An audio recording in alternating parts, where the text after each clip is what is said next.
Hello guys, welcome to Spectator. Soda Indian football news தான் பார்க்க போறோம். டீடைலா பார்க்கலாம் வாங்க. ஸோ இனிஷியலாக என்ன பார்க்க போகிறோம், தமிழ் தலைவாசன் புனேரி பால்டன் மேட்ச் தான். சோகத்தை கொடுத்த தமிழ் தலைவாசன் சொல்லலாம். ஸோ கிட்டத்தட்ட ஒரு அதிக எக்ஸ்பெக்டேஷனோட இந்த மேட்சை பார்த்தோம். ஸோ ஏன்னா இந்த மேட்ச் ஜெயிச்சா தான் அந்த பிளே ஆஃப்ன்ற ஒரு வாய்ப்பு இருக்குது. தோத்தாலும் சரி ட்ரா பண்ணாலும் சரி அவ்வளோதான், அஃபிஷியலாக எல்லோரும் சொல்லிவிடுவாங்க. அந்த வருஷத்தில் பார்த்தீங்கன்னா தமிழ் தலைவாசன் அஃபிஷியலாக மூவ் ஆகிட்டாங்க, பிளே ஆஃப் இல்லை வெளியே.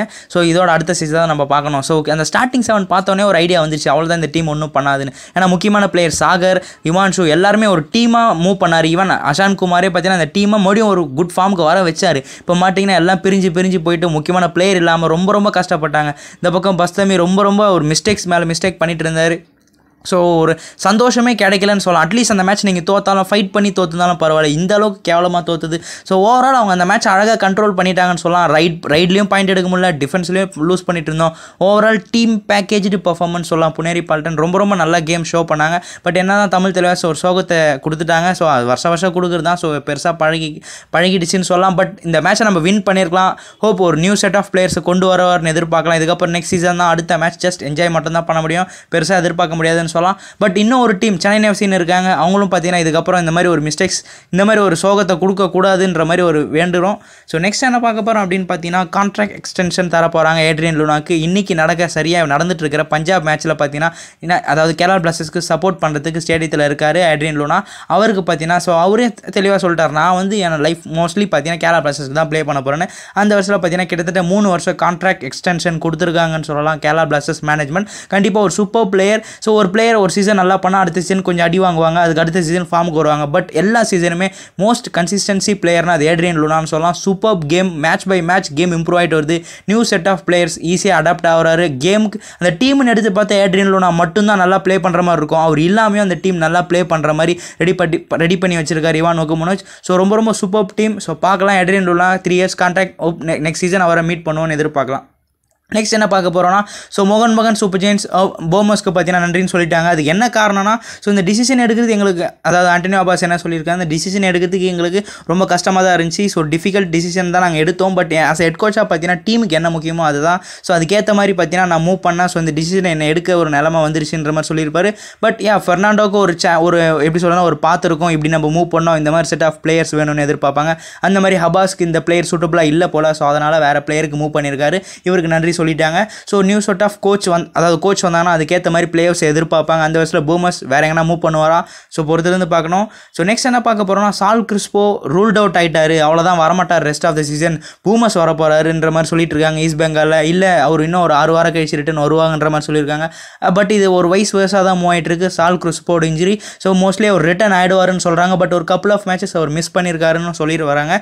பட் சால் கிறிஸ்போ ரிட்டன் வருவார், ஏன்னா முக்கியமான பிளேயராக இருக்கார் ஈஸ்ட் பெங்காலில். ஸோ இப்போ பார்த்தீங்கன்னா ஸோ ரூல்ட் அவுட்னு சொல்லிட்டு வராங்க. பட் அது உண்மை இல்லை. ஒன்ஸ் நான் கன்ஃபார்மான அப்டேட் பண்ணுறேன். ஆல்மோஸ்ட் ஒரு கப்புள் ஆஃப் மேட்சஸ் மிஸ் பண்ணிட்டு கூட ரிட்டன் ஈஸ்ட் பெங்காலில் அவர் ஜாயின் பண்ணுவார் அப்படின்னு நம்ம எதிர்பார்க்கலாம். நெக்ஸ்ட் நம்ம இந்தியன் டீம் தான். ஸோ கிட்டத்தட்ட ஒரு காலத்தில் நம்மளுக்கு கீழே இருந்த கத்தார் FIFA ரேங்கிங்கில் கீழே கத்தார் ஜார்டன் இருந்தாங்க 98 and 110ன்னு. பட் ஓவராலாக அவங்க கிராஸ் ரூட்டை டெவலப் பண்ணி இப்போ AFC ஏஷியன் கப் ஃபைனலில் கத்தார் வின் பண்ணியிருப்பாங்க. அண்ட் ரன்னர்ஸ் அப்போ ஜார்டன் மூவ் பண்ணியிருப்பாங்க. அவங்களோட ரேங்கிங் கத்தார் 41st போயிருப்பாங்க.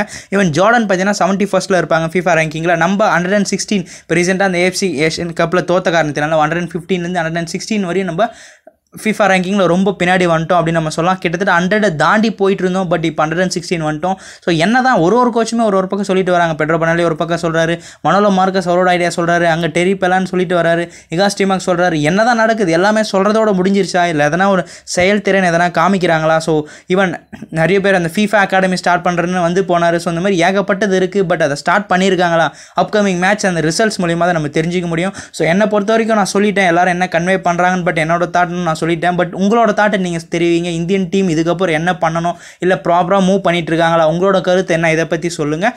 நெக்ஸ்ட் என்ன பார்க்க போகிறோம் அப்படின்னு பார்த்தீங்கன்னா, ஜம்ஷெட்பூரோட எரா. ஆக்சுவலாக காலித் ஜமீல் பார்த்தீங்கன்னா அவர் வந்ததுலேருந்து கிட்டத்தட்ட 7 மேட்ச்சில் 4 மேட்ச் வின் பண்ணியிருக்காங்க. அண்ட் 2 மேட்ச் தோற்றுருக்காங்க. ஆக்சுவலாக ஒரு மேட்ச் தான் தோற்றுருக்காங்க, 2 மேட்ச் ட்ரான்னு சொல்லலாம். ஸோ ஜம்ஷெட்பூரை நெக்ஸ்ட் லெவல் கொண்டு போயிருக்காருன்னா அது காலித் ஜமீல்னு சொல்லலாம். ஏன்னா ஃபர்ஸ்ட் ஆஃப் பொறுத்த வரைக்கும் யாருமே பெருசாக நம்பியிருக்க மாட்டாங்க இந்த டீம் மூவ் ஆகும்னு. ஒரு 2-3 மேட்ச் நம்பிக்கையை காமிச்சாலும் அந்தளவுக்கு ஒரு நம்பிக்கை கிடைக்கல. பட் இப்போ இவர் மூலிமா கிடைச்சிருக்கு. ஒரு ஃபைட்டிங் ஸ்பிரிட்டோட விளையாடுறாங்க. ஈவன் மும்பை சிட்டி கிட்ட அந்த திரும்பி வந்து அந்த மேட்ச்சை வின் பண்ணதாக இருக்கட்டும், லாஸ்ட் மேட்ச் நீங்கள் பெங்களூர் FC கிட்ட ட்ரா பண்ணதாக இருக்கட்டும். ஸோ கிட்டத்தட்ட ஒரு சூப்பர் கேம். ஆல்மோஸ்ட் ஏகப்பட்ட சான்ஸ் கிடைச்சி இருந்துச்சு ரைட். அச்சிகாவாக்கு கிடைச்சதா இருக்கட்டும், சிவேருக்கு கிடைச்சதா இருக்கட்டும், ஈவன் அந்த மேட்சை வின் பண்ணுறதுக்கு. பட் வின் பண்ண முடியல. பட் ஓவராலாக பார்த்தீங்கன்னா ஒரு ஃபைட்டிங் ஸ்பிரிட்டோட மூவ் பண்ணிட்டு இருக்காங்க. கண்டிப்பாக அவங்க ஒரு பெட்டர் ஸ்பாட் ஆடினா இதை கன்சிஸ்டன்சியாக அவங்க காமிச்சா மட்டும்தான் ரொம்ப சூப்பராக இருக்கும். இதில் முக்கியமான மேட்ச் என்னன்னா, நேற்று நடந்த மேட்ச்சில் ட்ரா ஆனது ஒரு சந்தோஷம் சென்னை எஃப்சிக்கு. ஏன்னா நம்ம அடுத்த மேட்ச் வின் பண்ணுன்ற ஒரு போட்டியில் போயிட்டு இருக்கோம். பட் மற்ற டீமோட வின்னிங்கும் நம்மளுக்கு ரொம்ப கான்சன்ட்ரேஷன் பண்ண வேண்டியதாக இருக்கும். அந்த மேட்ச் வின் பண்ணாங்கன்னா நம்மளுக்கு ஏகப்பட்ட பாயிண்ட்ஸ் டிஃபரெண்ட் வந்திருக்கும். ஒரு 2 மேட்ச் தொடர்ந்து வின் பண்ணுற மாதிரி. இப்போ அந்த மேட்ச் ட்ரா பண்ணதுனால 2 டீமும் சரியாக ஒரு பாயிண்ட் எடுத்துக்கிட்டதுனால நம்மளுக்கு இன்னமும் அந்த பாயிண்ட் டிஃபரன்ஸ் கொஞ்சம் கம்மியாக இருக்குன்னு சொல்லலாம். பட் மற்ற டீம் பர்ஃபார்மன்ஸ் நம்ம பார்க்க தேவையில்ல. நம்ம அடுத்த மேட்ச் எப்படி எதிர்கொள்ள வருமோ அதான் ரொம்ப முக்கியம். ஸோ ஹோப் சென்னை எஃப்சி கண்டிப்பாக அடுத்த மேட்ச் எதனா பண்ணுவோம் எதிர்பார்க்கலாம். ஏன்னா மொத்த ஃபேன்ஸுமே ஒரு நம்பிக்கையே இல்லாமல் இருக்காங்க. அந்த ஃபேன்ஸ்க்கு ஒரு திரும்ப நம்பிக்கை கொடுக்கணும்னா ஒரு மேட்ச் பார்த்தாது, கண்டிப்பாக ஒரு 2-3 மேட்ச் நம்பிக்கை கொடுத்தா தான் நாங்கள் நம்புவோம். நீங்கள் ஒரு மேட்ச் நல்லா பண்ணிட்டு மொக்க டீம் கிட்ட போய் தோக்கிறது எங்களுக்கு நல்லா இல்லை. ஸோ ஒரு கன்சிஸ்டன்சி கேம் நீங்கள் காமிச்சா கண்டிப்பாக ஒரு திரும்ப நம்பிக்கை வரும். ஏன்னா சீசன் ரொம்ப ரொம்ப போராக போயிட்டு இருக்கு சென்னைக்கும் சரி, தமிழ் தலைவாஸ்க்கும் சரி. ஸோ கண்டிப்பாக அந்த ஃபேன்ஸ்க்கு ஒரு சந்தோஷத்தை திருப்பி சென்னையினால் கொடுக்க முடியுமா? இதை பற்றி உங்களோட கருத்து சொல்லுவீங்கன்னு எதிர்பார்க்குறேன். Let's go Indian football.